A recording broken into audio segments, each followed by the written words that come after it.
The idea of making a teenage Batman was something that it took us a while to wrap our head around. Taking a character that's iconic and has a huge history of great stories, having to wipe that clean and start over again and come up with something that's just as good is practically impossible. We worried about this. We've got to do this right or we're going to be a laughingstock.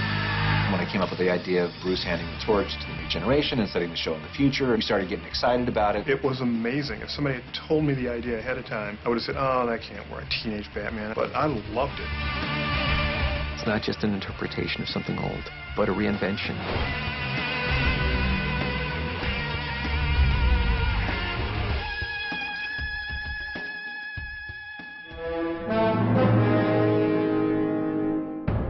The tough thing with coming up with a new Batman was like, who is it going to be? You know, we didn't want to kill off Bruce Wayne, ever. He is Batman. You can never really replace Bruce Wayne, and you never really want to. We thought it would be fascinating if Bruce were still alive. I don't think anybody would have watched the show if we just said, well, you know, Bruce is gone and here's the new guy. When you're dealing with old Bruce Wayne, you're dealing with a guy who has given his whole life to his cause, and he hasn't seen the city get a whole lot better. Once he lost the identity of Batman, he lost purpose. So this kid coming into his life regenerated that.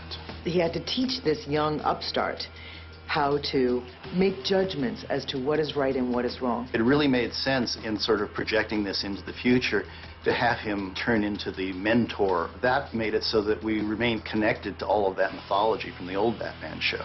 And then we started thinking, well, what's Terry like? You know, we don't want him to be literally just Bruce Jr. The night is young and so am I.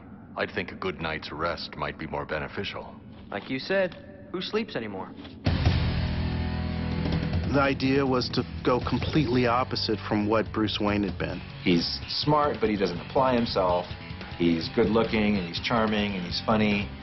And he's kind of coasting on that. His parents are divorced, and that gives him an edge and a bit of a tragedy already. And he's, you know, a little bit on the shady side of the law sometimes. He's just a kid who gets in trouble. Unlike Bruce Wayne, who from the age of 9 started the control bit, you know.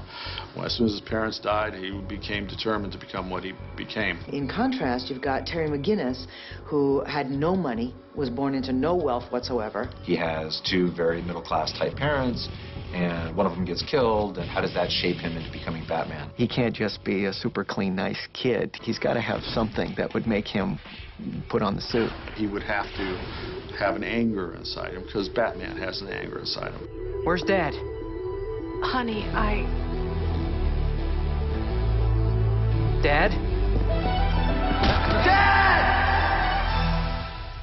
He doesn't always have the right choices instinctually himself, but he learns from Bruce Wayne. And what that does is create a character that you can relate to. You know, we're not somebody who trained from childhood to be the perfect specimen. They're totally different personalities, and I think that really lended itself to the energy of the show because old Bruce did not get this kid, but he's got to work with him.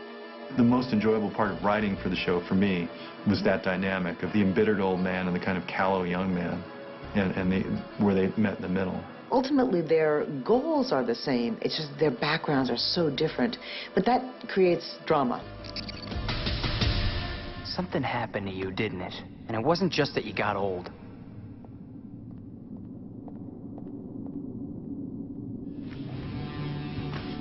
The difference between Bruce's Batman and Terry's Batman is that he'd try to scare you into giving up first.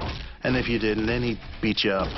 Whereas Terry probably would, you know, throw a batarang at the back of your head first. He comes at being Batman from a completely different place. There's all these great toys to play with. It's like, look at that Batmobile, that's sweet. You know, look at that suit that enhances my powers, gives me the ability to fly. Bruce is more of a tactician, a warrior, someone who has studied all levels of fighting. He was in control of himself.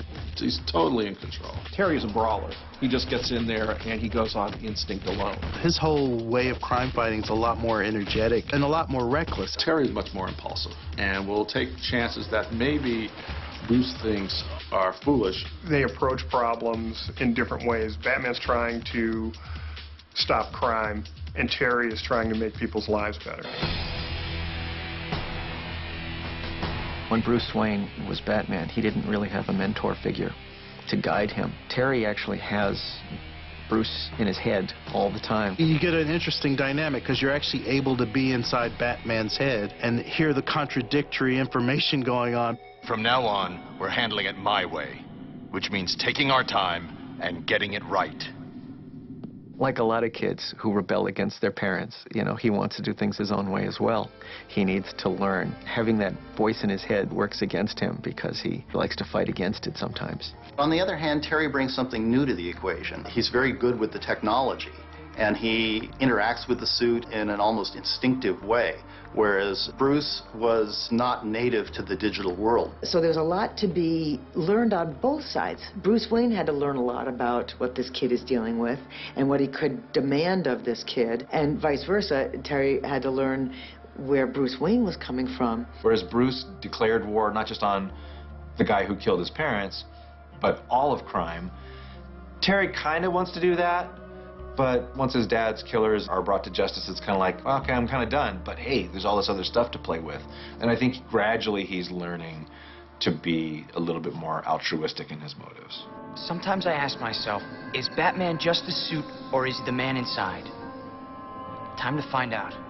Terry still has a family around, and that helps keep him grounded and helps keep him connected to the rest of society. These are all things Bruce has denied himself in his quest to become Batman. Terry figures out how to be a person and still be an effective Batman, which is something that Bruce never figured out. To me, he's not as driven as Bruce was. He's a little saner. A lot of the reason Terry was doing it was because he'd found a new father figure. He became Batman for Bruce. It's a good match. It's never an easy match because from the get-go, Bruce hates him. I don't want to be Batman again. I don't even want to think about that. But Terry is kind of like his youthful side who comes to him and says, it's time to answer the call again, old man.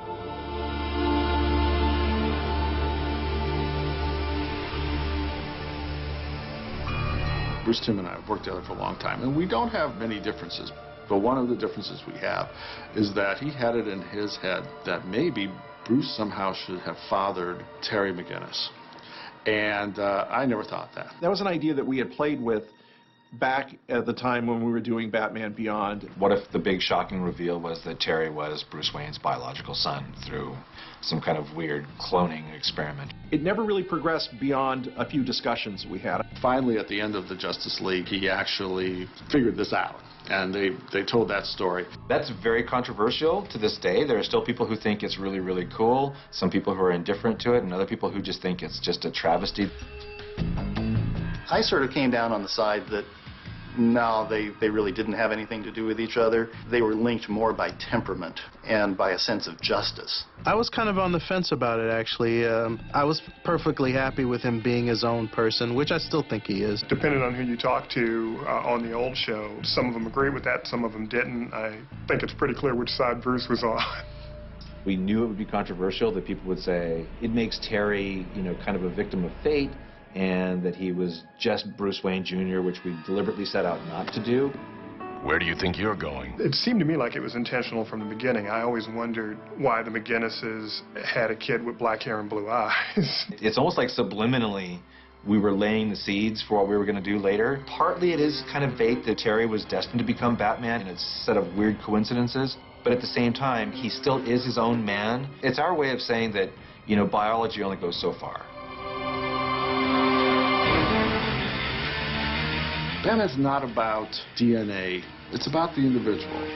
If you can get that kind of willpower, if you can go the limit and then push yourself beyond the limit, you have what it takes right there to be a Dark Knight. It kind of brought it full circle, because I think we sensed that Justice League Unlimited was going to be our last chance to tell some of these stories. Starting with Batman, through Superman, Batman Beyond, and Justice League, we literally thought that was going to be our last episode. We thought that would be kind of a nice way to kind of dovetail it all the way back to the very first episode of Batman. Batman goes on. Bruce Wayne may be gone, the show may be gone, but there'll always be a Batman. When I saw how elegantly they had done it by bringing in all those elements from Batman Beyond and the Batman animated series and Mask of the Phantasm, I was going like, yes, this is the way it should end. The core relationship between Bruce and Terry in the show was always really interesting to me. It was a chance to sort of tie that relationship off and see Bruce have a happy ending. His whole reason for being Batman started with the loss of family, and now he can stop being Batman because he's regained family.